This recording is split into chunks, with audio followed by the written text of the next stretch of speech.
Guys सबैजनालाई दर्शन नमस्ते। मेरो नाम चाहिँ विष्णु थापा। सबैजना सन्चै हुनुहुन्छ होला, म पनि एकदमै सन्चै आरामै छु।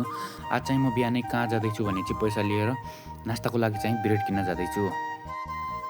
बल्ल बल्ल सिँढीबाट झरेपछि म बल्ल बाहिर पुगेँ अनि चाहिँ म फटाफट हिँडेँ दोकानमा जानको लागि। चाहिँ अहिले दोकान चाहिँ धेरै टाढा थियो, त्यही भएर दोकानमा पुग्न अलिक गाह्रो छ।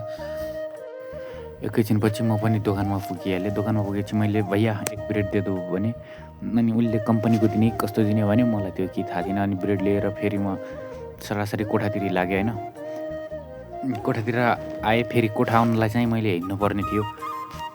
म चाहिँ हिँड्दा हिँड्दा थाकिसकेको थिएँ। अनि त्यहाँबाट आएँ, म एकैछिनमा कोठाको मूल गेटमा पनि पुगिहालेँ। अनि फेरि म त्यहाँ सिँढीमा चाहिँ अब चढ्न लागेँ बल्ल बल्ल होइन, सकि नसकी। अनि त्यहाँबाट चाहिँ अलि हिँडेपछि फेरि म माथि पुगिहालेँ। फाइनली गाइज म माथि पनि पुगिसकेँ, तपाईँ देख्न सक्नुहुन्छ। अब चाहिँ म भित्र जान्छु। भित्र जाँदाखेरि चाहिँ दिदीले चाहिँ ग्लासमा दुध हालेर मेरो लागि चाहिँ रेडी बनाएर राख्नु भएको थियो। अनि मैले त्यो दुध चाहिँ उठाएर चाहिँ अनि त्यसमा प्लेटमा चाहिँ ब्रेड राखेँ। मैले चाहिँ ब्रेड खान थालेँ।